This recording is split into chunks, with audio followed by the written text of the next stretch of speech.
15화 줄거리. 사회적 존경을 받고 있는 예판친 집안이지만 리자베타 부인은 세 딸들의 개성과 결혼 문제로 골머리를 앓고 있다. 아젤라이다와 에스 공작의 예정된 결혼이 다소 위안이 되었지만 미시킨 공작이 나타남으로써 집안의 분위기가 심상치 않게 되어버린 것이다. 아글라야가 공작에게 마음이 있는 듯하고 예브게니 파블로비치가 러시아의 자유주의에 대한 토론에 열을 올리는 가운데 아글라야가 유독 예민한 태도를 보이자 모두들 산책을 나가자는데 의견을 모은다.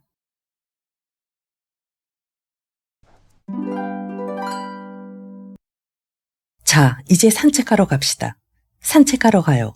하고 아젤라이다가 소리쳤다. 모두 함께 산책을 나가요. 네.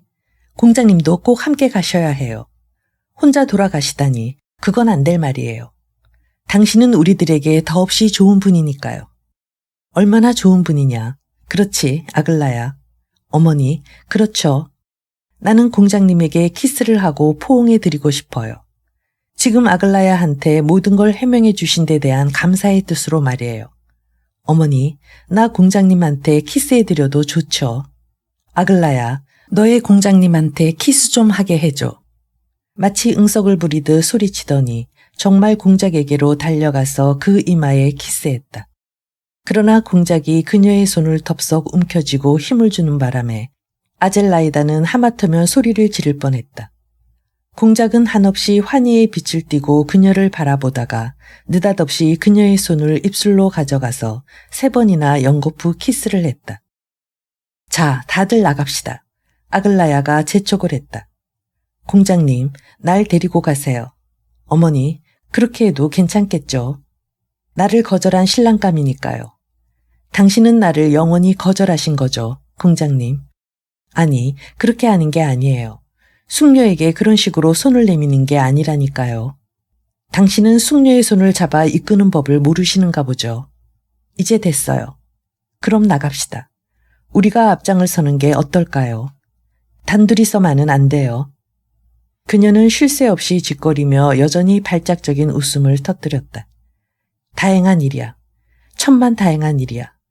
리자베타 프로코피예브나는 무턱대고 기뻐하며 이렇게 되풀이했다. 참으로 이상한 사람들이로군. 하고 에스 공작은 생각했다. 그가 이렇게 생각하는 것은 어쩌면 이 집에 드나들게 되면서부터 이것으로 수백 번이 될지도 모른다. 그러나 그는 이 기묘한 사람들이 좋았다. 그러나 미시킨 공작만은 그다지 에스 공작의 마음에 들지 않았다. 그는 눈살을 찌푸리고 근심에 쌓인 채 다른 사람들과 함께 산책하러 밖으로 나갔다. 예브게니 파블로비치는 몹시 기분이 유쾌한 듯 정거장까지 가는 동안 알렉산드라와 아젤라이다를 웃기고 있었다. 그러나 두 자매가 모두 자기의 농담에 너무나 쉽사리 웃곤 하기 때문에 마침내 그는 그녀들이 자기가 하는 말을 전혀 듣지 않고 그러는 것이 아닌가 의심해 보기까지 했다. 그렇게 생각되자 그는 갑자기 이유도 말하지 않고 커다란 소리로 한바탕 웃어댔다. 사실 그는 이런 성격의 소유자였다. 한편 더없이 기분이 들뜬 두 자매는 앞장을 서서 걸어가는 아글라야와 공작에게서 한시도 시선을 떼지 않고 있었다. 막내 동생은 그들 언니들에게 커다란 수수께끼를 제시했음에 틀림없다. 에스 공작은 리자베타 프로코피예브나의 기분을 풀어주기 위해 일부러 다른 얘기만 짓거리는 바람에 오히려 부인에게 실증을 일으키게 했다. 부인은 몹시 괴로운 생각에 잠긴 듯 동문서답격인 대답을 하는가 하면 어떤 때는 전혀 대답조차 안 했다. 그러나 이날 저녁 아글라야 이바노브나가 던진 수수께끼는 그것으로 끝난 것이 아니었다. 마지막 수수께끼가 이번에는 다만 공작 한 사람만을 위해 던져진 것이다. 별장에서 100보가량 걸어 나왔을 때 아글라야는 반쯤 속삭이는 어조로 굳게 입을 다물고 있는 자기의 기사에게 이렇게 말했다. 오른쪽을 보세요. 공작은 돌아보았다. 자세히 보세요. 저기 공원에 놓인 벤치가 보이죠. 커다란 나무가 세 그루 서 있는 곳에 있는 녹색의 벤치 말이에요. 공작은 보인다고 대답했다. 이곳 경치가 마음에 들지 않으세요? 나는 아침 일찍이 7시쯤 아직 모두들 잠자리에 있을 때 저 벤치에 와서 혼자 앉아있곤 한답니다. 그럼 이젠 내 곁에서 떨어지세요. 더 이상 당신하고 팔을 끼고 걷고 싶지 않군요. 아니, 역시 이대로 팔을 끼고 걷는 편이 좋겠군요. 그 대신 나한테 한마디라도 말을 걸면 안 돼요. 혼자서 좀 생각하고 싶으니까. 그러나 그녀의 경고는 실제에 있어 무의미한 것이었다. 그러한 명령이 없었더라도 공작은 처음부터 끝까지 한마디도 입 밖에 내지 않았기 때문이다. 벤치 얘기를 들었을 때 그의 심장은 무섭게 고동치기 시작했다. 그러나 다음 순간 그는 마음을 가다듬어 수치를 느끼며 자신의 어리석은 상상을 몰아내버렸다. 파블로프스크의 정거장에는 알려진 바와 같이 일요일이나 경축일에는 온갖 층의 사람들이 다 몰려오지만 평일에는 선택한 사람들이 많이 모이곤 한다. 이들 선택한 사람들의 복장은 화려한 편은 아니지만 세련된 데가 엿보였다. 연주를 들으러 모여드는 것은 좋은 일이었다. 사실 이곳의 악대는 우리나라의 공원 악대 중에서 꽤 훌륭한 편이었고 새로운 곡을 연주했다. 분위기 역시 대체로 화기애애하고 친밀했으며 격식은 없으나 예의와 질서가 제법 존중되고 있었다. 이곳에서 별장 생활을 하고 있는 사람은 거의 모두가 서로 인연이 있는 사이여서 그중 많은 사람들은 친구들을 만나기 위해 이곳으로 모였으며 또 그것만으로 만족을 느끼기도 했으나 그 중에는 음악 감상만을 위해서 오는 사람들도 있었다. 평일에도 극히 드물기는 했지만 가끔 불상사가 생기는 일도 있었다. 그러나 그런 일이 전혀 없을 수는 없는 것이다. 그날은 보기 드물게 상쾌한 저녁이었으므로 모여든 군중들도 한결 많아서 연주 중인 악대 근처는 인파로 꽉 메워져 있었다. 예판침대 가족 일행은 조금 옆에 떨어진 정거장 왼쪽 입구 바로 옆에 있는 의자에 자리 잡고 앉았다. 군중과 음악은 리자베타 프로코피예브나에게 어느 정도 활기를 주었고 아가씨들의 기분을 들뜨게 했다. 그들은 분주히 아는 사람들과 눈으로 인사하고 어떤 사람에게는 정중히 머리를 숙여 보였다. 그러고는 다른 아가씨들의 옷차림을 바라보기도 하고 조금이라도 이상스러운 것이 있으면 주시하기도 하며 그것에 대해 이야기를 하고 비웃는 듯한 조소를 지어 보이기도 했다. 예브게니 파블로비치도 연방 인사를 했다. 함께 나란히 자리를 잡은 아글라야와 공작은 벌써 몇몇 사람의 주의를 끌기 시작했다. 곧 어머니와 아가씨들 곁으로 안면이 있는 젊은 사람들이 다가왔는데 두서너 사람은 그대로 남아서 얘기를 하고 있었다. 그들은 모두 예브게니 파블로비치의 친구였다. 그들 중에 젊고 멋진 장교가 한 사람 있었다. 그는 대단히 쾌활하고 이야기하기를 좋아하는 사람으로 아글라야에게 서둘러 말을 걸고는 그녀의 환심을 사려고 무진 애를 쓰고 있는 것 같았다. 아글라야는 이 사람과 매우 상냥하고 명랑하게 짓거리며 웃어댔다. 예브게니 파블로비치는 공작에게 그 친구를 소개하고 싶다고 양해를 구해왔다. 공작은 이 사람들이 자기에게 무엇을 기대하는 것인지 거의 이해가 가지 않았지만 어쨌든 소개가 끝나자 두 사람은 서로 인사를 하고 악수를 교환했다. 예브게니 파블로비치의 친구가 무엇라고 한마디 묻자 공작은 거기에 대해서 아무 대답도 하지 않았거나 아니면 알아듣지도 못할 소리를 혼자 중얼거린 모양이어서 장교는 그 태도가 하도 기묘했으므로 찬찬히 그의 얼굴을 들여다보고 있다가 이윽고 예브게니 파블로비치에게 시선을 돌렸다. 순간 장교는 어째서 그가 자기에게 공작을 소개했는가를 알아채고는 엷은 미소를 띠면서 또다시 아글라야한테로 얼굴을 돌렸다. 이때 아글라야의 얼굴이 확 붉어진 것을 눈치챈 것은 예브게니 파블로비치 한 사람뿐이었다. 공작은 다른 사람들이 아글라야와 말을 주고받으며 애교를 부리고 있는 것을 전혀 눈치채지 못하는 모양이었다. 심지어 그는 자기가 그녀의 곁에 앉아 있다는 것조차 잊고 있을 때가 많았다. 이따금 그는 이 자리를 떠나서 어딘가로 아주 자취를 감춰버리고 싶은 충동을 느꼈다. 자기가 어디 있는지 아무도 알 수 없는, 혼자서 자신의 상념에 몰두할 수 있는 그런 캄캄하고 황량한 곳으로 가고 싶었다. 그것도 안 된다면 자기 집 테라스에라도 있고 싶었다. 다만 그곳에 아무도, 레베제프도 그의 아이들도 오지 말길 바랐고 자기의 소파에 몸을 펴고 베개에 얼굴을 묻은 채 낮이 가고 밤이 가며 다음 날도 꼼짝 않고 그냥 누워있고 싶었다. 이따금 스위스의 산을 생각할 때는 늘 하나의 정든 장소가 머리에 떠오르곤 했다.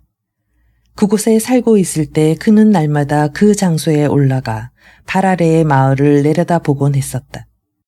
아득히 바라다 보이는 흰 시로라기 같은 폭포수와 흰 구름과 황폐해진 옛 성터도 생각이 났다.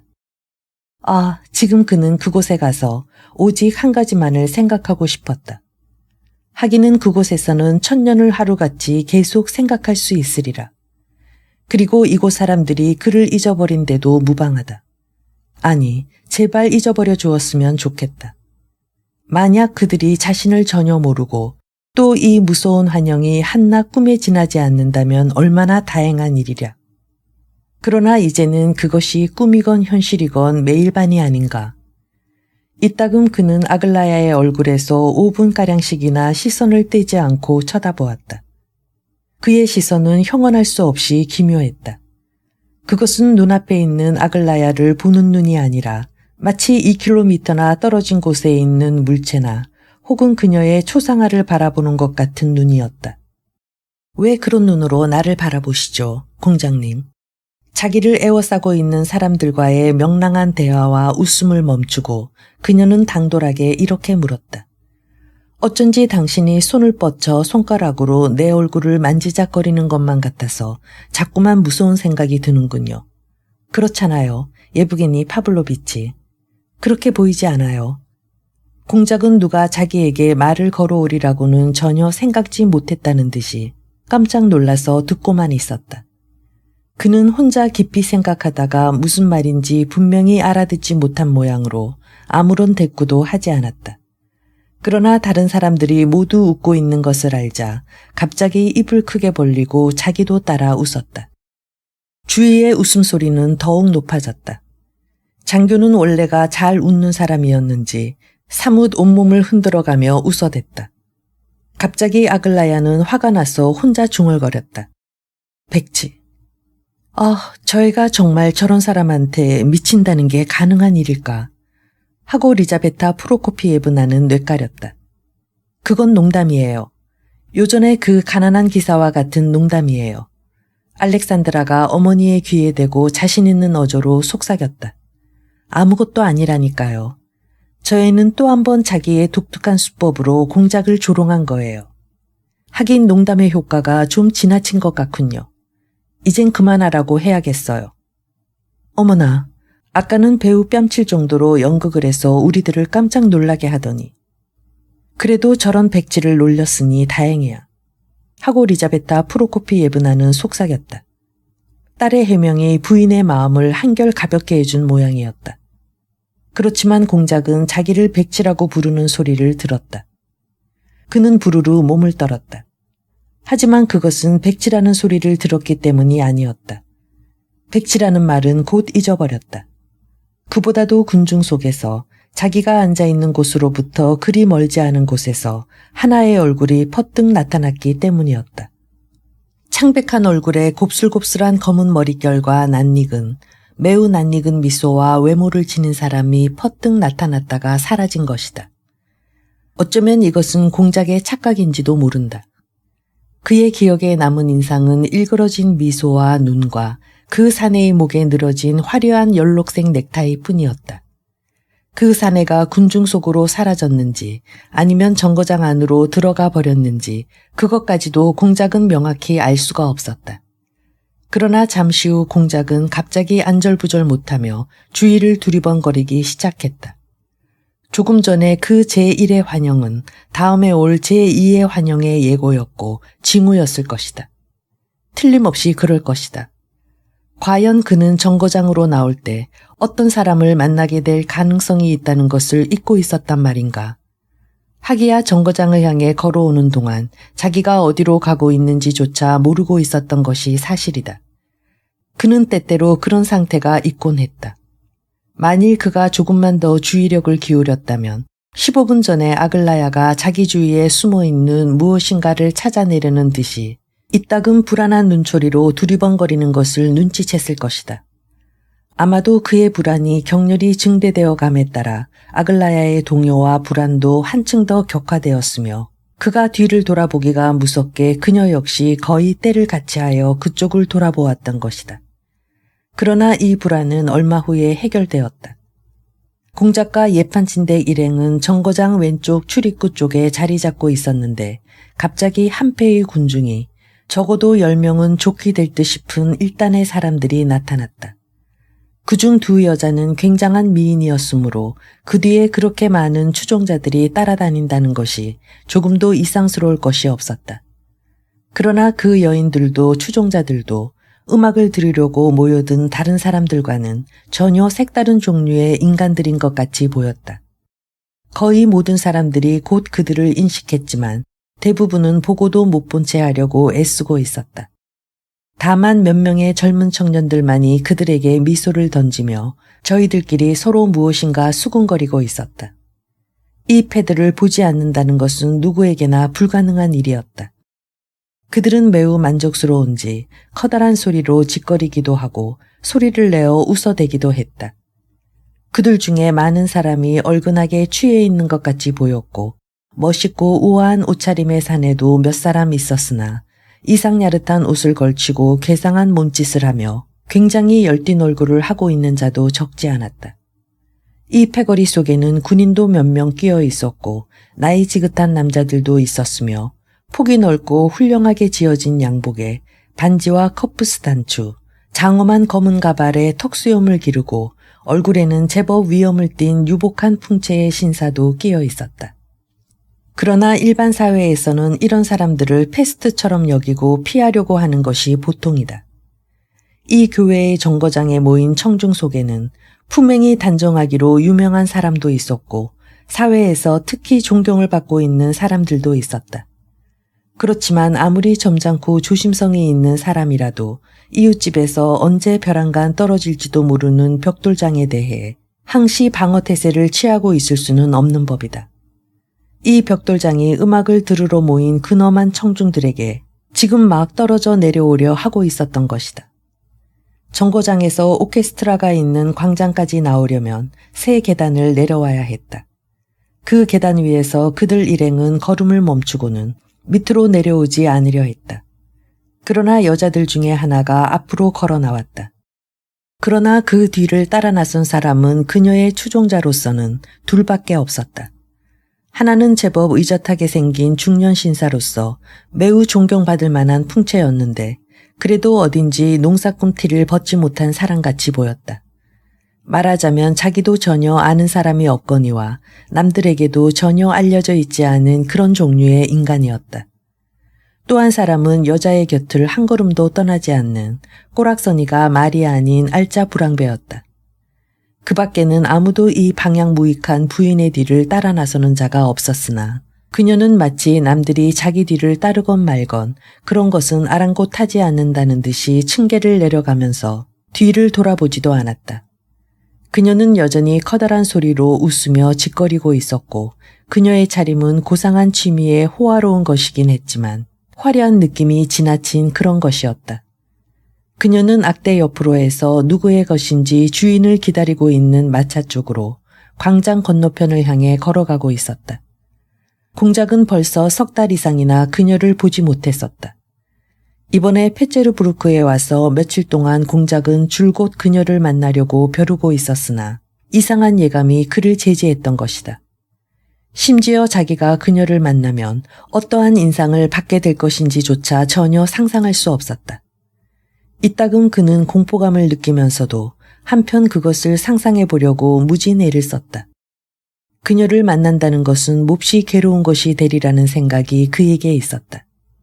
그는 지난 6개월 동안에 자기가 처음으로 그녀의 사진을 보았을 때 느낀 그 최초의 인상을 몇 번이나 되새겨 보곤 했는데 그 감명 속에서조차 너무나 많은 괴로운 무엇이 내포되어 있었다는 것을 상기하는 것이었다. 거의 날마다 그에게 커다란 영향을 미쳤기 때문에 그는 때때로 그 시절에 관한 추억조차 머릿속에서 몰아냈다. 그 여자의 얼굴 자체가 그에게는 항상 고뇌에 찬 그 무엇을 간직한 듯이 느껴졌기 때문이다. 로고진과 이야기했을 때 공작은 이 느낌을 가리켜 끝없는 연민의 정이라고 설명했는데 그것은 사실이었다. 그녀에 대한 동정과 고뇌의 감명은 여태까지 그의 마음을 한시도 떠나지 않았으며 지금도 떠나지 않고 있다. 심지어 더욱더 심해져 가고 있는 것이 아닌가. 그러나 로고진에게 이야기해 준 것만으로는 만족스럽지 않았다. 그런데 지금 갑자기 그녀가 나타난 바로 그 순간 아마도 하나의 직감이었으리라. 그는 자기가 로고진에게 설명한 말 가운데 결핍되어 있었던 것이 무엇인가를 깨달았다. 이 공포를 표현하기엔 너무나 어휘가 부족했다. 그렇다. 그것은 공포였던 것이다. 그는 지금 그것을 순간적으로 완전하게 직감했다. 그는 자기대로의 독특한 관점에서 그녀가 미친 여자라고 확신했다. 만일 한 여성을 세상의 무엇보다도 가장 사랑하거나 또는 그러한 사랑의 가능성을 예감하고 있는 자가 갑자기 그 여자가 사슬에 묶여 철창 속에 갇혀 있고 감시인이 채찍을 들고 있는 것을 목격한다면 어떨까? 그러한 느낌이야말로 지금 공작이 직감한 그것과 어느 정도 비슷하다 할 수 있을 것이다. 왜 그러세요? 아글라야는 공작에게 얼굴을 돌리고 어린애처럼 천진난만하게 그의 손을 잡아당기면서 빠르게 속삭였다. 공작은 아글라야에게 얼굴을 돌려 그녀를 바라보고 이상하리만큼 번쩍이는 그녀의 까만 두 눈을 들여다보며 싱긋 웃어 보이려 했으나 순식간에 그녀를 잊어버리기라도 한 것처럼 또다시 시선을 오른쪽으로 돌려 다시 그 가공할 환영을 쫓기 시작했다. 바로 이때 나스타샤 필리포브나는 예반친댁 아가씨들이 앉아있는 의자 옆을 지나가고 있었다. 예브게니 파블로비치는 알렉산드라에게 무엇인가 무척 재미있고 우스운 얘기를 신이 나서 계속하고 있었다. 아글라야가 갑자기 어머나 저런 하고 입속말처럼 중얼거린 것을 공작은 그 후 오래도록 기억하고 있었다. 그 한마디 말은 아무런 의미도 없는 밑도 끝도 없는 말이었다. 그녀는 얼른 입을 다물어 버리고 그 이상 한마디도 덧붙이지 않았지만 그것만으로도 충분했다. 그때까지 특히 누구에게도 시선을 주지 않고 그냥 옆을 지나가고 있던 나스타샤 필리포브나는 이쪽으로 얼굴을 획 돌리더니 그제야 비로소 예브게니 파블로비치를 발견한 것처럼 어머나 당신 여기 있었군요 하고 소리치며 그 자리에 딱 멈추어 섰다. 사람을 보내 여기저기 다 찾아보아도 보이지 않더니 정말 이런 데 와서 앉아있을 줄은 꿈에도 몰랐어요. 난 큰아버지 댁에 가 있는 것이 아닐까 생각했었는데 예브게니 파블로비치는 순간적으로 얼굴을 붉히고 무서운 눈으로 나스타샤 필리포브나를 노려보았으나 곧 외면하고 말았다. 어머나, 당신은 모르는가 보군요. 정말 아직도 모르고 있으신가 봐. 아니, 이를 어쩌지. 총으로 자살하셨어요. 오늘 아침에 당신 큰아버지가 곤총으로 자살해버렸단 말이에요. 나는 2시쯤 그 얘기를 들었지만 이제는 아마 온 시내 사람이 거의 다 알고 있을 거예요. 공금을 35만 루블이나 써버렸다더군요. 다른 사람들은 50만 루블이라고도 하는데 난 당신이 유산을 받게 될 줄 알고 은근히 기대가 컸었어요. 그런데 다 써버렸다잖아요. 방탕한 영감쟁이였던가 보죠. 그럼 안녕히 계세요. 그래, 거긴 가보지 않을 생각인가요? 어쨌든 제때에 퇴직하고 물러난 걸 보니 당신도 어지간히 약삭 빠르군요. 혹시 미리부터 알고 있었던 건 아닌가요? 아마 알고 있었을 거예요. 어쩌면 어제부터 벌써 알고 있었을 것임에 틀림없어요. 이러한 일방적이면서도 뻔뻔스런 접근에는 반드시 그 어떤 목적이 숨어 있을 것이다. 아니, 그것은 이미 의심할 여지가 없었다. 처음에 예브게니 파블로비치는 이 무례한 여자가 무슨 짓을 한다 해도 못 들은 채 상대하지 않으려 했다. 그러나 나스타샤 필리포브나의 말은 그에게 있어 청천벽력과도 같은 것이었다. 큰아버지가 죽었다는 말을 듣자 그는 백지장처럼 창백해져서 나스타샤 필리포브나 쪽을 돌아보았다. 이 순간 리자베타 프로코피예브나는 후다닥 의자에서 일어나 다른 사람들을 이끌고 다름질치듯이 그 자리를 떠났다. 그래도 미시킨 공장만은 잠시 동안 머뭇거리며 그냥 남아 있었다. 예브게니 파블로비치 역시 망연자실한 얼굴로 그 자리에 서 있었다. 그러나 옛반친댁 일행이 20걸음도 채 가기 전에 그야말로 무서운 소동이 일어나고야 말았다. 조금 전에 아글라야한테 말을 걸던 젊은 장교는 예브게니 파블로비치와 절친한 사이였는데 그는 이런 광경을 보고 극도로 분격했다. 저런 년은 그저 채찍으로 후려 갈겨야 한다니까. 그 밖에 다른 방법은 없어. 이렇게 커다란 소리로 뇌까렸다. 그는 오래전부터 예브게니의 신복이었던 모양이었다. 나스타샤 필리포브나는 즉시 그에게 몸을 돌렸다. 그녀의 눈은 매섭게 번쩍이고 있었다. 그녀는 2걸음 떨어진 곳에 서 있는 알지도 못하는 청년에게 달려들었다. 장교는 가느다란 단장을 들고 있었는데 그녀는 다짜고짜 그 단장을 빼앗아 그 무례한 사내의 얼굴을 힘껏 내리쳤다. 모든 일이 눈 깜짝할 사이에 일어났다. 장교는 앞뒤를 분별치 못하고 그녀에게 덤벼들었다. 나스타샤 필리포브나의 옆에는 이미 추종자의 모습은 하나도 찾아볼 수 없었다. 근엄한 차림의 중년 신사는 벌써 거기에 없었고 또 한 사람의 사나이는 약간 떨어진 곳에 서서 허리를 잡고 웃고 있었다. 1분 후에는 물론 경찰관이 달려올 수도 있었겠으나 이 아슬아슬한 순간에 누군가의 도움이 없었다면 나스타샤 필리포브나는 틀림없이 무서운 변을 당했을 것이다. 먼 발치에 서 있던 공작이 뒤에서 장교의 2 팔을 붙잡은 것이다. 붙잡힌 손을 뿌리치려고 장교는 힘껏 공작의 가슴을 때밀었다. 공작은 서너 걸음 비틀거리다가 의자 위에 주저앉았다. 이때는 벌써 나스타샤 필리포브나의 곁에 2 사람의 구원자가 나타나 있었다.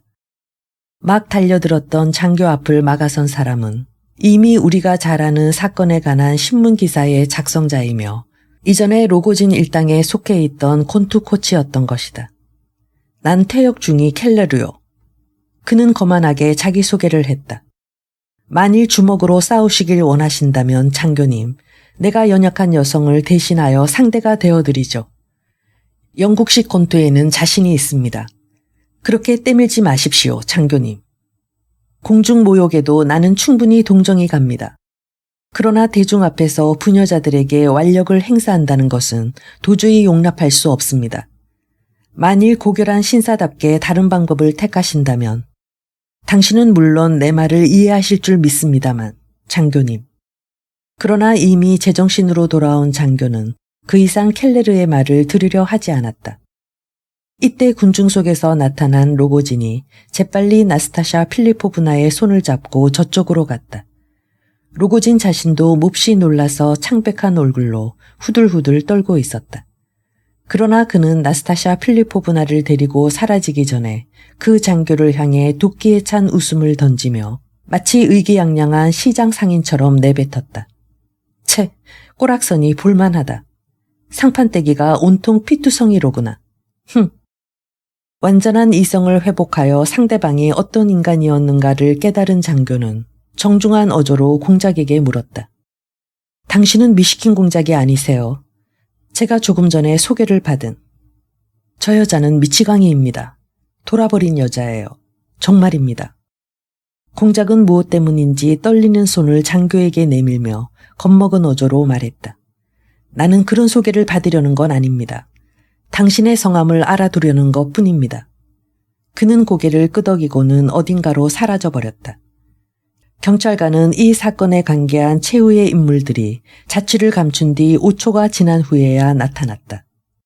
그렇지만 이 소동은 기껏해야 2분도 계속되지 못했었다. 군중 가운데 몇몇은 자리에서 일어나 가버렸고 어떤 사람들은 다만 다른 사람과 자리를 옮겼을 뿐이었고 어떤 사람들은 이 추태를 재미있어 했고 또 어떤 사람들은 이 사건을 화제에 올려 즐거워하기까지 했다. 한마디로 말해서 사건은 지극히 평범하게 끝을 맺은 것이다. 악대는 다시 연주를 시작했다. 공작도 옛반친댁 일행을 쫓아갔다. 만일 그가 장교에게 떼밀려 의자 위에 주저앉은 뒤 어떤 직감에서든지 간에 왼쪽으로 눈을 돌렸더라면 20걸음쯤 떨어진 곳에서 이 추잡한 광경을 구경하기 위해 앞서가던 어머니와 언니들이 부르는 소리를 들은 채도 않고 이쪽을 돌아보고 있는 아글라야를 발견했을 것이다. 그러나 조금 후에 S 공작이 그녀의 곁으로 달려와서 빨리 이 자리를 떠나도록 종용했다. 리자베타 프로코피예브나는 아글라야가 너무나 흥분한 나머지 다른 사람들의 말을 거의 알아듣지 못했다고 기억하고 있다. 그러나 2분 뒤 일행이 공원에 들어서자 아글라야는 여느 때처럼 변덕스럽게 말했다. 나는 그 희극이 어떻게 끝나는지 보고 싶었던 거예요. 3. 정거장에서의 사건은 어머니와 딸들을 경악시켰다. 리자베타 프로코피예브나는 불안과 흥분에 휩싸여 정거장에서 집으로 돌아올 때까지 딸들을 데리고 거의 뛰어오다시피 했다.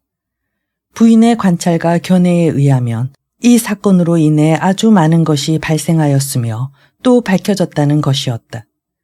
부인은 극도의 혼란 상태에 있었음에도 불구하고 그녀의 머릿속에는 이미 뚜렷한 상념이 떠올랐던 것이다. 하기는 다른 사람들도 모두 이렇게 특이한 일이 일어난 것을 괴상하게 생각하면서도 무엇인가 중대한 비밀이 폭로되기 시작했다는 것을 잘 알고 있었다. 전에 S공작이 여러 가지로 변명도 하고 설명도 하기는 했지만 그러나 이제야말로 예브게니 파블로비치의 정체는 공공연히 폭로되었으며 그 몹쓸 것과의 관계가 백일하에 드러난 것이다. 리자베타 프로코피예브나와 그 딸들은 이렇게 생각했다. 이 사건으로 전보다 더욱 많은 수수께끼가 쌓이고 쌓였을 뿐이라고. 딸들은 어머니가 그처럼 놀라서 허겁지겁 그 자리를 뛰쳐나온 데 대해 다소 못마땅하게 생각하고 있었지만 이러한 사건이 일어나기가 무섭게 여러 가지 질문으로 어머니를 괴롭힐 수는 없는 일이었다. 뿐만 아니라 두 언니는 동생인 아글라야 이바노브나가 어쩌면 이 사건에 관해 자기들이나 어머니보다 더 많은 것을 알고 있을는지 모른다는 생각이 들었다. S공작 역시 어두운 표정으로 깊은 생각에 잠겨 있었다. 집으로 돌아오는 동안 리자베타 프로코피예브나는 그에게 한마디도 말을 건네지 않았으나 그는 그런 것에는 아랑곳하지 않는 것 같았다. 아젤라이다가 그에게 방금 말했던 그 큰아버지라는 건 누구에 관한 이야기며 페체르부르크에서 무슨 일이 있었습니까? 하고 물어보았으나 그는 잔뜩 얼굴을 찌푸린 채 그런 것은 모두 허튼 소리임에 틀림없다고 중얼거렸다. 그것에 대해선 의심할 여지가 없겠죠. 하고 아젤라에다가 말을 받았으나 그 이상 아무것도 묻지 않았다. 아글라야만은 웬일인지 침착한 표정이었으나 도중에 그녀는 너무 빨리 걷는다는 말을 한마디 했을 뿐이었다. 그녀는 뒤를 한번 돌아보고 공작이 자기들을 쫓아오느라고 애쓰는 것을 발견했다. 조소하듯 웃었으나 다시는 그를 돌아보지 않았다. 마침내 별장에 거의 다다랐을 때 방금 페체르부르크에서 돌아와 그들을 맞으러 나온 이반 표도로비치를 만났다. 그는 예브게니 파블로비치의 소식부터 물었다.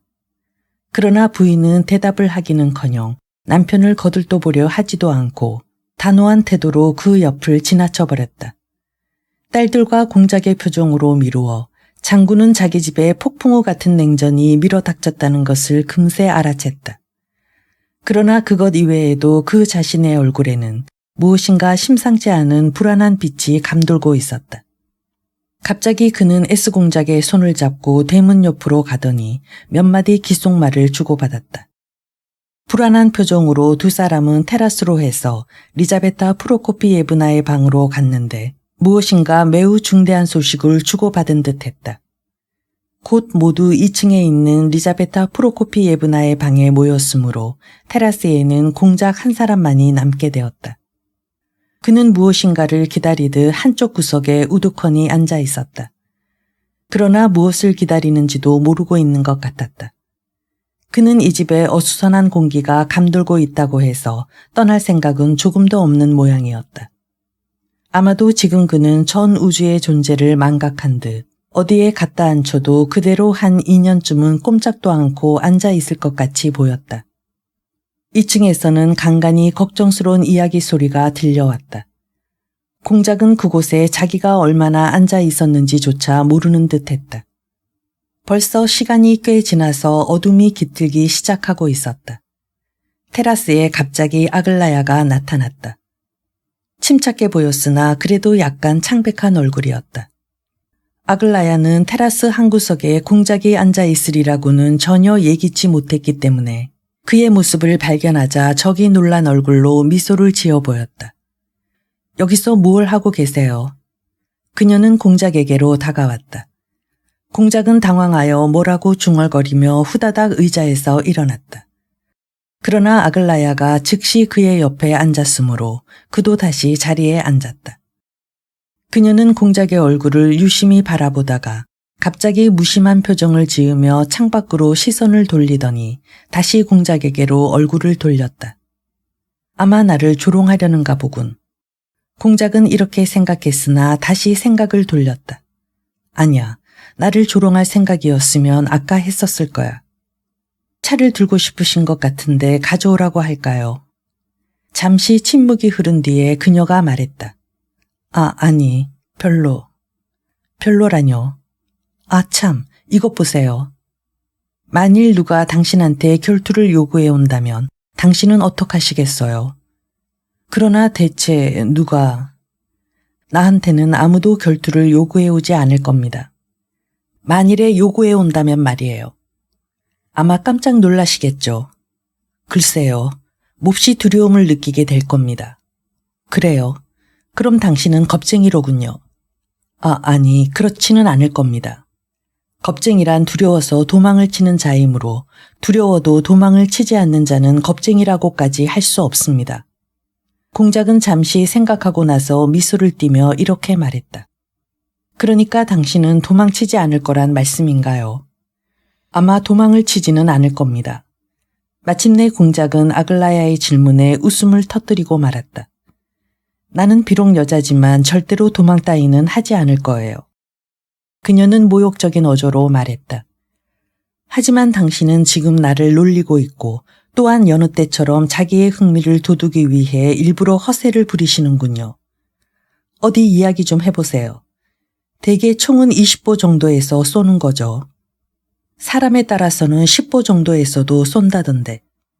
죽지 않으면 부상을 당하게 될 거 아니겠어요. 결투에서 총알을 맞는 일이란 극히 드물 겁니다. 드물다뇨. 푸시킨도 결투에서 죽었잖아요. 그건 거의 우연입니다. 절대로 우연이 아니에요. 죽음의 결투장에서 그는 죽어버렸어요. 그때는 총알을 아주 낮은 곳에 맞았지만 푸시킨을 살해한 단테스는 틀림없이 좀 높은 가슴이나 머리를 겨누었을 겁니다. 낮은 데를 겨누는 사람은 거의 없다고 봐야 하니까요. 푸시킨이 총에 맞아 죽은 것도 우연한 일이었습니다. 이건 믿을 만한 사람들에게 들은 얘기입니다. 나는 전에 어떤 병사와 이야기해 본 일이 있는데 그때 그 병사가 말하기를 군대의 규정에 산병대의 사격에는 반드시 반신을 겨누라고 명령한다는군요. 훈련 교본에도 반신이라고 써 있다는 거예요. 그러니까 가슴이나 머리를 쏘지 말고 반신을 쏘라고 명령하고 있는 게 아니겠어요. 그 후 한 장교한테 물어보았더니 그 말이 맞다고 하더군요. 그야 그렇겠죠. 먼 거리에서 사격하는 거니까. 그런데 당신은 총 쏠 줄 아세요? 아직 한 번도 쏴보지 못했습니다. 그럼 총알을 장전하지도 못하시나요? 모릅니다. 하는 식은 알고 있지만 아직 내 손으로 해본 일은 없습니다. 그렇다면 모르신다는 거군요. 왜냐하면 그런 일은 실제로 해보지 않고서는 안 되는 거니까요. 잘 듣고 한번 해보세요. 우선 눅눅하지 않은 화약을 좋은 것으로 사야 해요. 눅눅한 기운이 조금도 없는 매우 건조한 것으로요. 그러니까 당신도 잘 마른 것으로 골라서 사세요. 대포에 쓰이는 것 같은 화약을 사지 마시고. 총알까지 자기 손으로 만드는 사람도 있다고 하던데요. 곤충은 가지고 계시겠죠. 없습니다. 필요하지도 않고요. 하고 공작은 갑자기 웃었다. 무슨 소리를 하시는 거예요? 꼭 사도록 하세요. 좋은 걸로요. 프랑스제나 영국제로. 그것이 제일 좋다더군요. 그러고 나서 화약을 귀이개로 하나나 둘 정도의 분량만큼 꺼내가지고 장약하세요. 좀 더 양이 많은 편이 좋을는지 모르죠. 그 다음에 양털솜을 채워 넣는 거예요. 반드시 양털솜이라야 한다는군요. 양털솜은 방석이나 양털로 쌓인 문에서 좀 뜯어내면 될 거예요. 양털솜을 넣은 다음에 총알을 꽂아 넣으세요. 알아들으셨죠? 화약이 먼저고 총알이 나중이에요. 그렇게 하지 않으면 방아쇠를 당겨도 총알이 나가지 않거든요. 무엇 때문에 웃으시죠?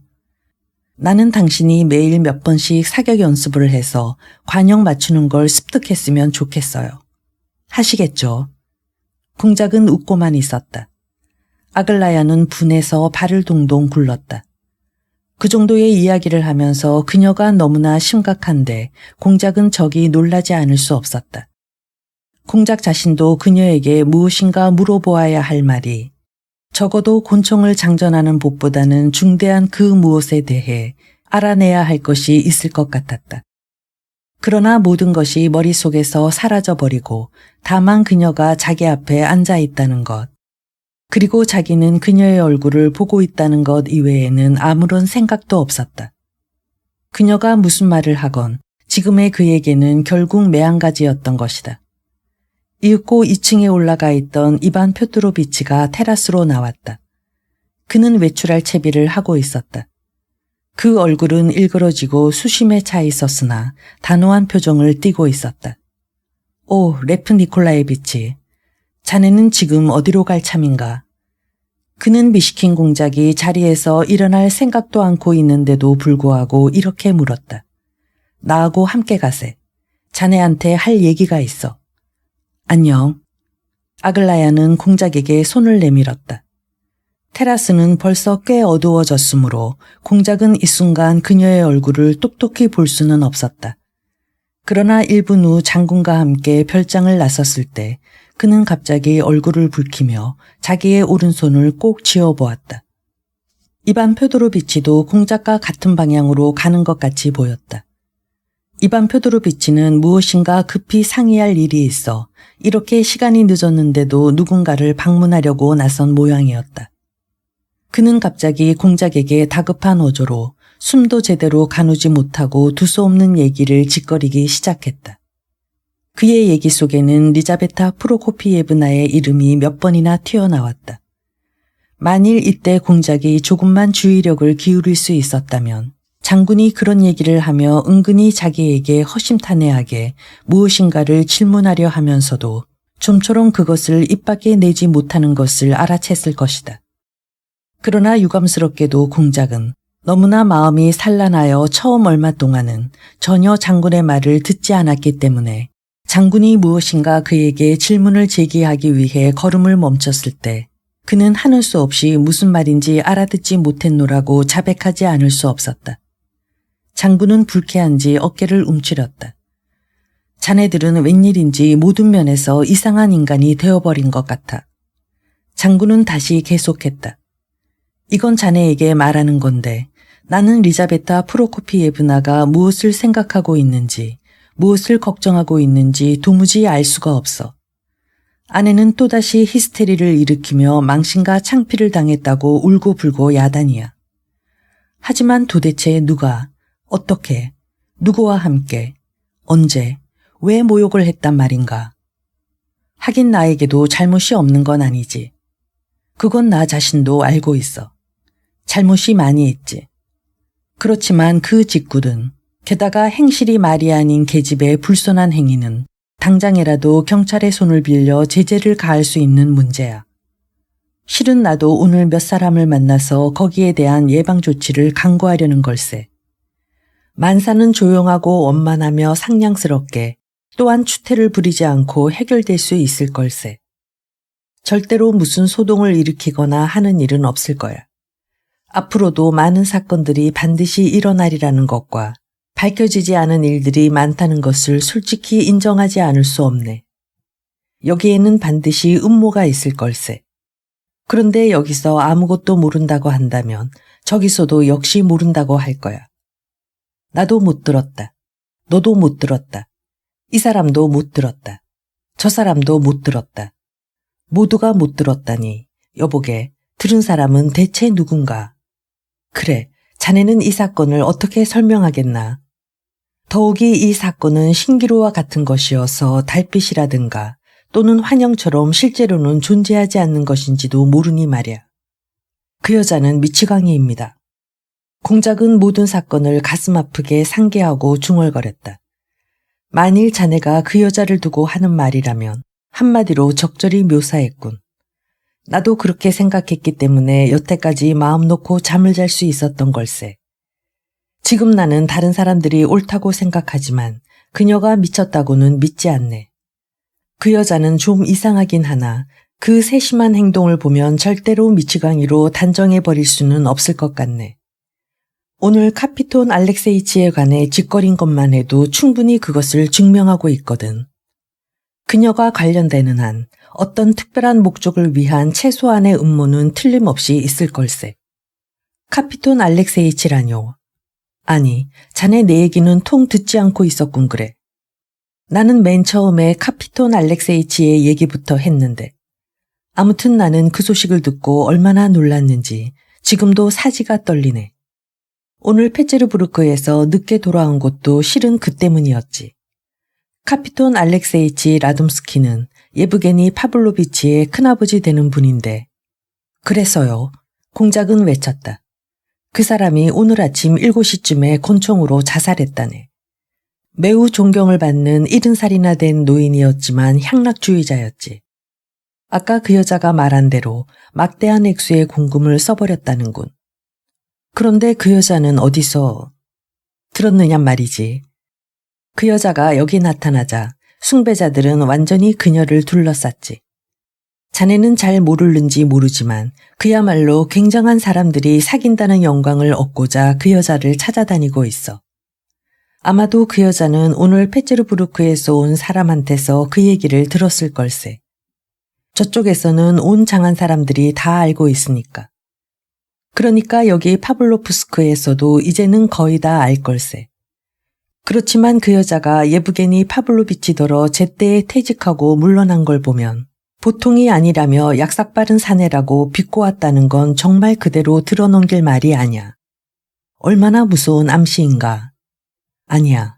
미치광이의 입에선 절대로 그런 소리가 나올 수 없어.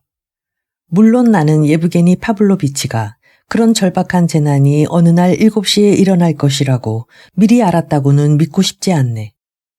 그러나 그는 모든 것을 예감할 수는 있었을 거야. 나와 S공작 등 모두가 계산해 본 바에 의하면 죽은 사람은 얼마간의 유산을 그에게 넘겨줄 것 같더군. 무서운 일이야. 헌데 자네가 알아둘 것은 나는 어떠한 것에 대해서도 예브게니 파블로비치를 나무라고 싶지 않다는 것일세. 자네에게 미리 얘기해 두지만 아무래도 수상하거든. S공작은 굉장한 충격을 받은 모양이야. 여러 가지 일들이 매우 심상치 않게 일어났기 때문에.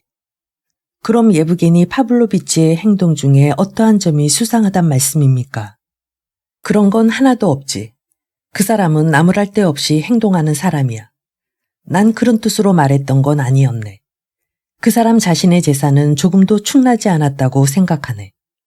우리 집 사람은 말할 것도 없이 그런 소리는 들으려 하지도 않지만. 그러나 집안의 여러 가지 소동이 심지어는 뭐라고 이름 붙일 수조차 없는 하찮은 것이라고나 할까.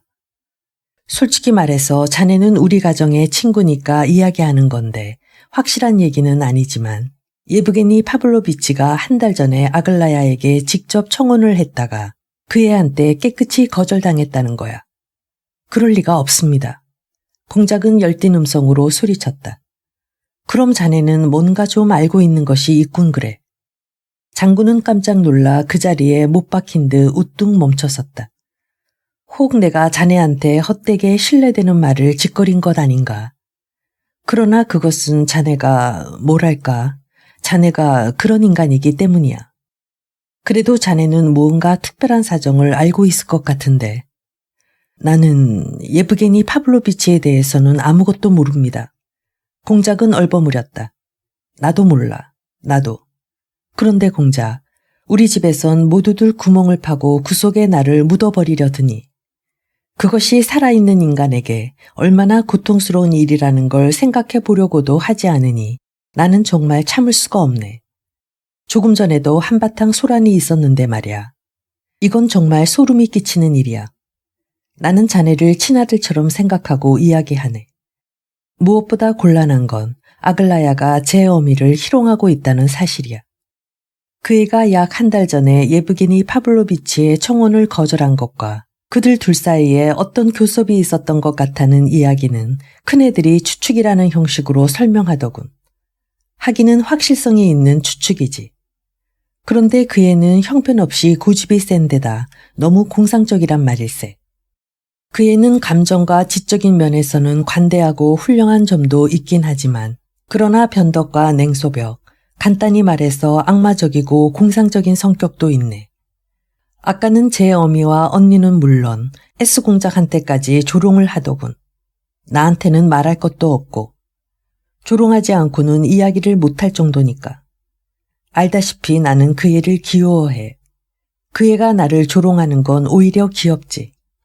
그래서 그런지 그 마귀 새끼도 나를 아주 사랑하는 것 같아. 아까 테라스에서 그 애가 자네를 조롱하지 않던가. 내가 거기 내려왔을 때 그 애는 시치미를 뚝 떼고 앉아 있었지만 틀림없이 무슨 일로 자네를 조롱했을 걸세. 공작은 얼굴을 확 붉히며 오른손을 꼭 쥐었으나 아무 말도 하지 않았다. 여보게, 레프 니콜라예비치. 장군은 갑자기 온화하게 감동 어린 어조로 말했다. 나는, 아니, 심지어는 리자베타 프로코피예브나까지도. 요즘 아내는 또다시 자네를 칭찬하기 시작했는데 자네 덕분으로 나한테도 친절하다네. 하지만 무엇 때문인지는 나도 알 수 없어. 어쨌든 우리 내외는 자네를 진실로 사랑하고 있네. 그리고 무슨 일이 있더라도 다시 말해서 겉으로야 어떻든 간에 우리는 자네를 사랑하고 진심으로 존경하고 있네. 그런데 말일세, 그 새침대기 마귀 새끼가 왜냐하면 우리가 무슨 말을 물어도 잔뜩 경멸 어린 표정으로 제 어미 앞에 버티고 서 있으니까 말이야. 특히 내가 묻는 말 같은 건 들은 채도 않거든. 하기야 내가 한 집안의 가장으로서의 위엄을 보이려 한 게 잘못이었지만 잘못이고 말고 그 새침대기 마귀 새끼가 갑자기 코드숨을 치며 이런 소리를 하지 않겠나. 그 미치광이 여자가 그 애도 역시 그렇게 부르더군. 그 애가 자네와 똑같은 말로 그 여자를 부르는 것이 나로서는 이상하네. 어떻게 해서든지 나를 미시킨 공작과 결혼시키려는 생각에서 예브게니 파블로비치를 우리 집에서 내쫓으려 하고 있다는 걸 아직 모르고 계시나요? 단지 이렇게 말하고는 한마디 설명도 덧붙이지 않고 혼자서 웃어대더니 우리들이 벌어진 입을 다물기도 전에 방문을 닫고 나가버리는 거야. 그 애가 나가버린 다음에 자네와 그의 사이에 있었던 일을 처음으로 들었네. 그렇지만 말일세, 공작. 자네가 분별이 있고 사려가 깊은 사람이라는 것은 내가 누구보다도 잘 알고 있어. 그러니까 그 애가 자네를 놀린다 하더라도 화내지는 말게. 어린애처럼 놀리는 거니까 심각하게 생각할 건 하나도 없어. 화를 낼 필요가 없어. 그 애는 다만 다른 할 짓이 없어서 자네나 우리들을 조롱하고 있는 거니까. 그럼 또 보세. 자네는 우리들의 심정을 알아주겠지. 자네에 대한 우리들의 마음을. 이 마음은 절대로 변하지 않을 걸세. 나는 이젠 이쪽으로 가봐야겠네. 잘 가게. 정말 요즘처럼 골치를 앓은 적도 드물었었네. 그렇잖은가. 생활이고 뭐고 말이 아니야. 왜 이런 말이 있지. 별장 생활도 편한 것이 못 된다는. 내 거리에 혼자 남은 공작은 주위를 한번 둘러보고 나서 급히 한 길을 건너 창문으로 불빛이 흘러나오는 어느 별장으로 다가갔다. 그는 이반 표드로비치와 이야기하는 중에도 줄곧 오른손에 꼭 가지고 있던 조그마한 종이 쪽지를 어렴풋한 불빛에 펴들고 읽기 시작했다. 내일 아침 7시에 공원에 있는 녹색 벤치에서 당신을 기다리겠습니다. 당신에게 직접 관련되는 매우 중대한 문제에 대해 당신과 상의하기로 결심했어요. 추신, 이 편지는 아무에게도 보이지 마시기 바랍니다. 이런 주의를 주고 싶지는 않습니다만 당신에 대해서는 그렇게 하는 것이 당연하다고 생각했기 때문에 덧붙였습니다. 제2의 추신. 녹색 벤치라는 건 조금 전 내가 당신에게 가르쳐드린 그 벤치 말입니다. 정말 부끄럽게 생각하세요. 제가 이런 것까지 부어내야만 하는 것을. 급히 쓴 것으로 보아 편지는 아글라야가 테라스에 나오기 직전에 쓴 것임에 틀림없었다. 형언할 수 없는 흥분과 경악을 느끼면서 공작은 다시 편지를 꼭 움켜쥐고 마치 겁먹은 도둑처럼 황급히 창 밑에서 물러나다가 그는 자기의 옆에 서 있던 어떤 사내와 부딪혔다. 공장님, 나는 당신의 뒤를 밟고 있습니다. 하고 그 사내는 말했다. 아, 당신은 켈레르군요. 공작은 놀라서 말했다. 당신을 찾고 있었지요, 공작. 실은 예판친댁 별장 옆에서 당신을 기다리고 있었습니다. 물론 안으로 들어갈 수는 없는 일이니까요. 당신이 장군과 함께 나오는 걸 보고 뒤를 따라왔습니다. 공작, 나는 당신의 종입니다. 무슨 일이든지 이 켈레르에게 명령해 주십시오. 필요하다면 죽음까지도 각오가 되어 있습니다. 하지만 무엇 때문이냐고요? 당신에게 도전을 해올 것은 뻔한 일이 아닙니까? 아까 그 몰로프소프 중위가. 나는 그 사람을 잘 알고 있는데 물론 개인적으로 아는 건 아닙니다만 모욕을 그대로 참아 넘기지는 않을 겁니다. 하나 그 친구는 우리 같은 인간을, 즉 나나 로고진 따위를 쓰레기만큼으로도 여기지 않기 때문에 자연히 사건의 모든 책임을 당신 혼자서 지게 될지도 모릅니다. 공작, 당신은 술값을 지불해야 할 겁니다. 나는 그 친구가 사람들에게 당신에 관해 묻고 있는 것을 들었습니다. 내일은 분명히 그 친구의 대리인이 당신을 찾아올 겁니다. 아니, 지금부터 기다리고 있는지도 모릅니다. 만일 나를 영광스럽게 증인으로 지명해 주신다면 나는 당신을 위해 물불을 가리지 않겠습니다. 당신을 찾아다닌 것도 실은 그 때문이었지요. 그러니까 당신 역시 결투를 얘기하고 있는 거군요. 공작이 느닷없이 웃음을 터뜨리는 바람에 켈레르는 그만 어리둥절해졌다. 공작은 배를 움켜쥐고 웃어댔다. 여태까지 결투의 증인이 되고 싶다고 마음먹고 조마조마한 마음으로 염려하고 있던 켈레르는 그러한 유쾌한 공작의 웃음에 모욕 같은 것을 느꼈다. 그렇지만 공작, 당신은 아까 그 친구의 손을 붙잡았잖아요. 명예를 존중하는 신사라면 공중 앞에서 그런 일을 당하고 그냥 묵과할 수는 없겠지요. 그러나 그 사람은 내 가슴을 떠밀었지 않소. 공작은 웃으면서 말했다. 우리는 싸워야 할 아무런 이유가 없어요. 나는 그 사람에게 사과하겠소. 그것으로 문제는 해결될 것이요. 그래도 싸워야만 한다면 싸우는 거고요. 서로 총질을 하는 것도 좋지요. 오히려 나는 그것을 희망합니다. 하하하. 나도 이미 곤총을 장정하는 법은 알고 있으니까요. 켈레르, 당신은 곤총의 장전법을 아시오. 우선 화약을 사야 합니다. 눅눅하지 않고 그리고 대포용 화약처럼 굵지 않은 곤총용 화약이라야 하지요. 처음에 화약을 채워놓고 문 같은 데서 양털솜을 좀 뽑아다가 막은 다음 거기다 총알을 꽂아 넣습니다. 화약을 넣기 전에 총알을 꽂으면 안 되죠. 그러면 총알이 나가지 않기 때문이죠. 켈레르, 들었죠? 그렇게 하면 총알이 안 나간단 말이요. 하하하. 어떻소? 이만하면 놀랄만하죠. 아, 켈레르, 나는 지금 당신을 포옹하고 키스하고 싶군요.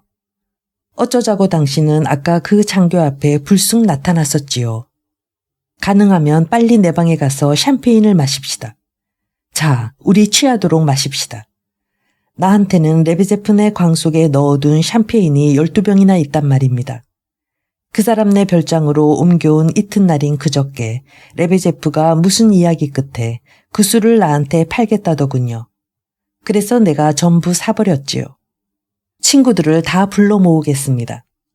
그런데 당신은 오늘 밤에 주무실 작정입니까? 켈레르 씨. 여느 때처럼 잠은 자야죠, 공작. 공작은 어쩔 줄 몰라 쩔쩔매고 있는 켈레르를 남겨놓고 혼자 공원길을 걸어서 안으로 사라져버렸다. 그는 공작이 이처럼 이상한 기분에 휩싸여 있는 것을 여태까지 한 번도 본 일이 없었고 그와 같은 것을 상상조차 할 수 없었다. 아마 제정신이 아닐 거야. 원래가 신경질적인 데다가 이 모든 것에 충격을 받았기 때문이겠지만 그렇다고 해서 저쪽도 결코 겁을 집어먹지는 않을 거란 말이야. 저쪽 친구들은 좀처럼 겁을 내지 않는 친구들이니까. 켈레르는 혼자 생각했다. 샴페인. 그거 참 재미있는 소식이로군. 12병. 그러니까 한 다스란 말이지. 좋아. 그만하면 충분해.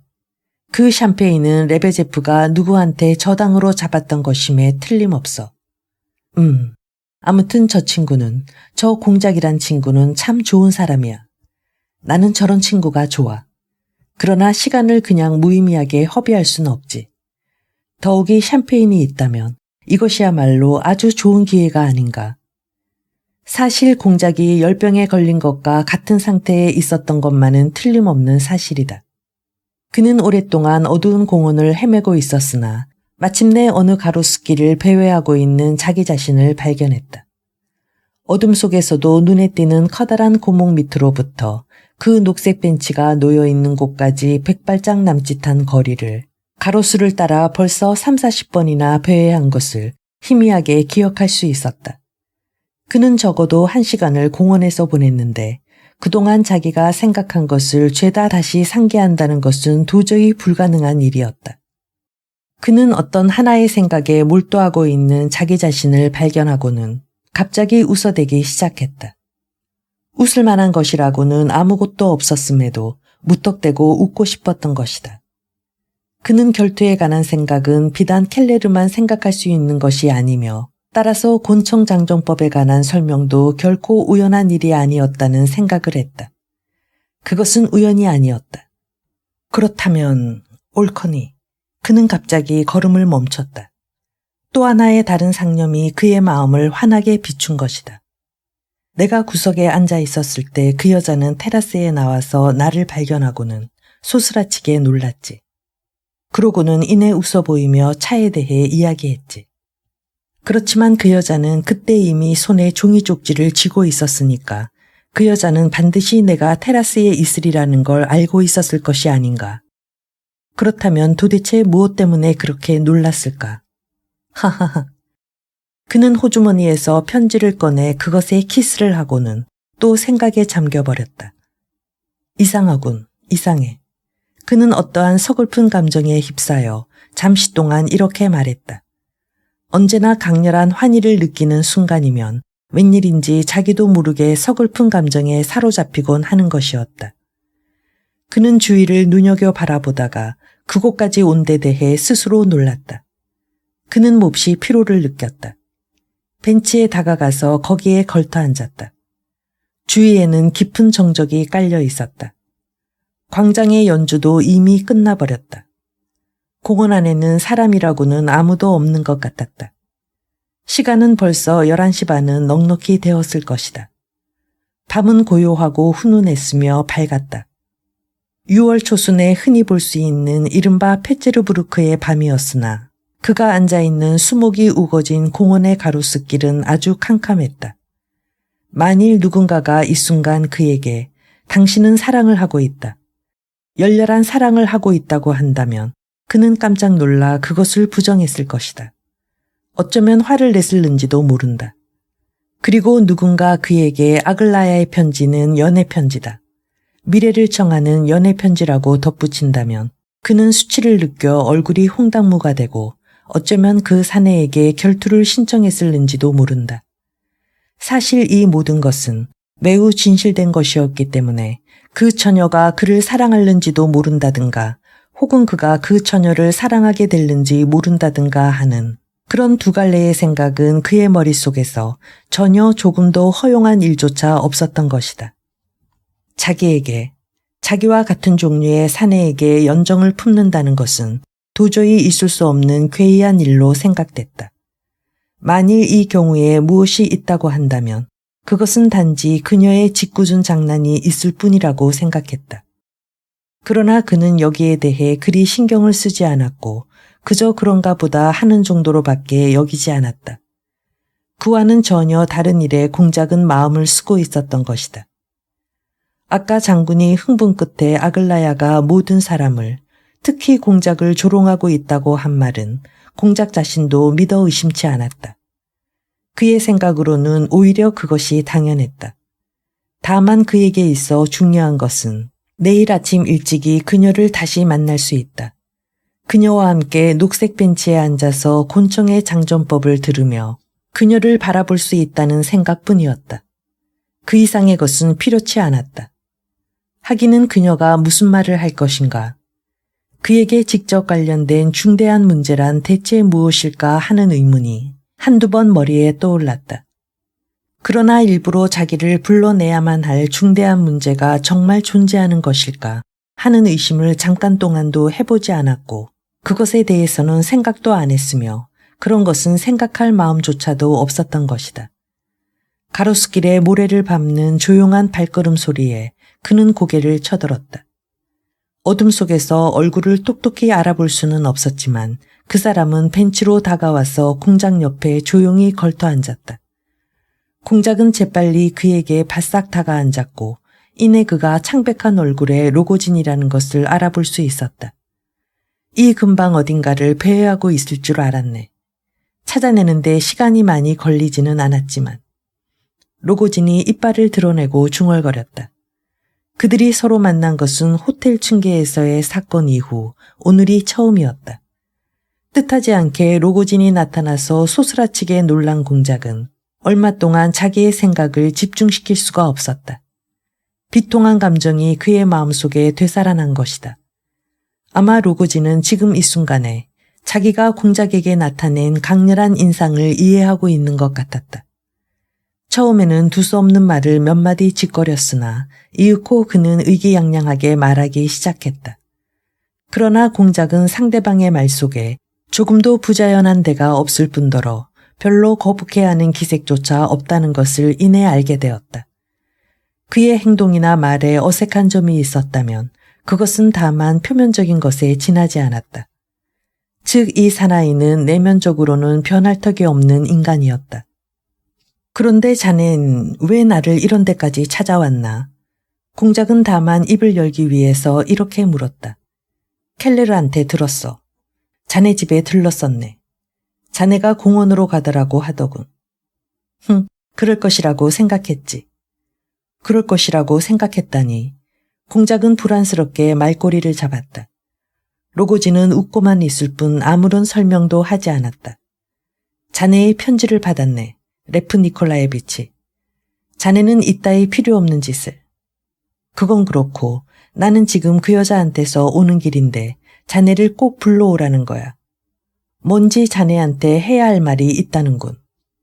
오늘 중으로 와달라는데 내일 가겠네.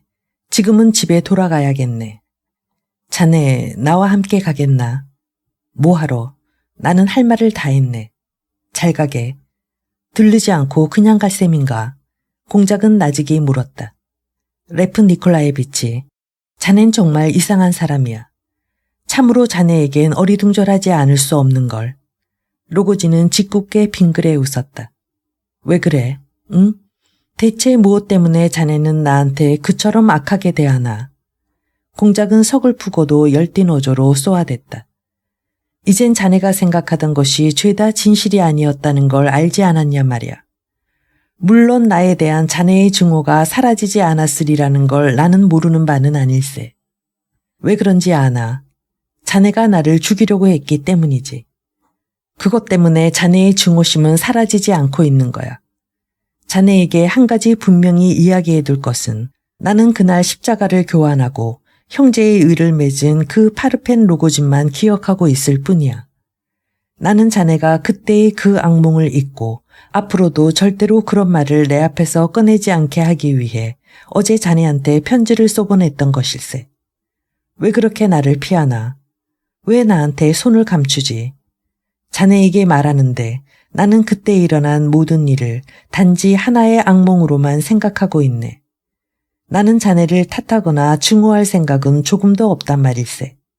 내 말을 알아듣겠나? 그날 하루 동안의 자네를 나는 나 자신과 마찬가지로 환히 알고 있지. 자네가 상상했던 것은 절대로 존재하지 않는 일이었고 또 존재할 수도 없는 일이었네.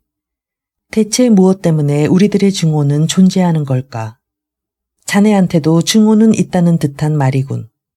공작의 급작스런 열띤 말에 대한 대답을 이렇게 하고 로고진은 또다시 웃었다. 그는 정말 공작을 피하여 2걸음 떨어진 곳에 물러선 채 2손을 감추고 있었다. 내가 자네를 만난다는 것은 이제 도저히 있을 수 없는 일이야. 레프 니콜라예비치. 그는 결론을 내리듯 말끝에 힘을 주어가며 이렇게 잘라 말했다. 그렇게까지 나를 증오하고 있단 말인가. 레프, 나는 자네를 좋아하지 않네. 그러니 내가 무엇 때문에 자네를 만난단 말인가. 자네는 마치 장난감을 원하고 있는 어린애와 같아서 그것을 꼭 가져야만 하지만 무엇을 원하는지조차 알지 못하고 있지. 자네가 지금 하고 있는 말이나 편지에 쏘보낸 말들이 결국은 한통속이야. 자네는 내가 자네를 안 믿는다고 생각하나. 자네가 하는 말은 한마디도 거짓이 아니라는 걸 나는 믿고 있어. 그리고 자네가 한 번도 나를 속인 일이 없을 뿐더러 앞으로도 속이는 일이 없으리라는 것도 나는 잘 알고 있어. 그러나 나는 여전히 자네를 좋아하지 않네. 그럼에도 불구하고 자네는 모든 것을 씻은 듯이 잊어버리고 그때 자네에게 칼을 뽑아들었던 로고진은 생각하지 않고 다만 십자가를 교환한 의형제 로고진을 기억하고 있을 뿐이라고 써보냈어. 그러나 자네 같은 사람이 어떻게 내 심정을 알 수 있겠나. 로고진은 다시 비웃음을 머금었다. 나는 그때 그 일에 대해 그 후 한 번도 뉘우치지 않았는지도 모른단 말일세. 그런데도 나한테 모든 것을 용서한다고 형제로서의 편지를 보내다니. 어쩌면 자넨 그날 저녁에 전혀 다른 문제에 열중해 있어서 그 일 같은 건 생각하는 것조차 잊어버렸는지도 모르겠단 말이지. 공작이 말을 받았다. 그야 그럴 테지. 그날 자네는 틀림없이 그 길로 기차를 타고 파블로프스크로 와서 오늘처럼 악단주의의 군중 속에서 그 여자의 뒤를 밟으며 감시하고 있었을 거야. 이건 놀랄 것도 없는 일이지. 그때 자네가 그처럼 오직 한 가지만을 외골수로 생각하는 상태에 빠져들지만 않았더라도 아마 나한테 칼을 뽑아드는 짓은 하지 않았을 걸세. 그날 나는 자네의 거동을 보고 아침부터 벌써 그런 예감을 느끼고 있었지. 그때 자네의 표정이 어떠했었는지 아나. 십자가를 교환했을 때도 내 머릿속에는 그런 예감이 스치고 지나갔어. 대체 무슨 생각으로 자네는 나를 어머니한테 끌고 갔었나. 자네의 손을 억제하려는 생각에서였겠지. 도대체 자네가 그렇게 생각하리라는 건 뜻밖이야. 아마도 나와 같이 자네도 그렇게 생각했을 뿐이겠지. 그때 우리들은 똑같은 걸 느끼고 있었으니까. 만일 자네가 그때 내게 칼든 손을 번쩍 쳐들지 않았더라면 하느님께서 물리쳐 주셨지만 나는 지금 자네한테 어떤 입장을 취했을까. 어쨌든 나는 자네를 의심하고 있었으니까 우리에게 죄가 있다면 자네나 나나 매한가지일세. 그런 찌푸린 얼굴은 하지 말아주게. 아니, 자네는 왜 자꾸만 비웃나. 뉘우치지 않았기 때문에. 아마 자네는 뉘우치려 했어도 뉘우칠 수가 없었을 거야. 더욱이 자네는 나를 미워하고 있기 때문이지. 또한 그 여자가 자네를 사랑하지 않고 나를 사랑하고 있다는 생각을 하는 한 자네가 비록 나를 천사처럼 결백하게 볼지라도 자네는 역시 나를 미워할 걸세. 그것은 아마도 질투겠지. 그러나 나는 이번 주에 이렇게 생각하게 됐어. 파르펜, 그걸 자네에게 이야기하겠네. 그 여자는 자네를 누구보다도 사랑하고 있을 걸세. 그래서 사랑하면 사랑할수록 더욱더 자네를 괴롭히고 싶을 거란 말이야. 자네도 이렇게 생각해봤나? 이것을 그 여자가 자네한테 말할 리가 없으니까 스스로 알아채야 할 걸세. 무엇 때문에 자네와 결혼을 하려고 하겠나? 언젠가는 그녀가 직접 자네한테 실토를 할 날이 반드시 있을 걸세.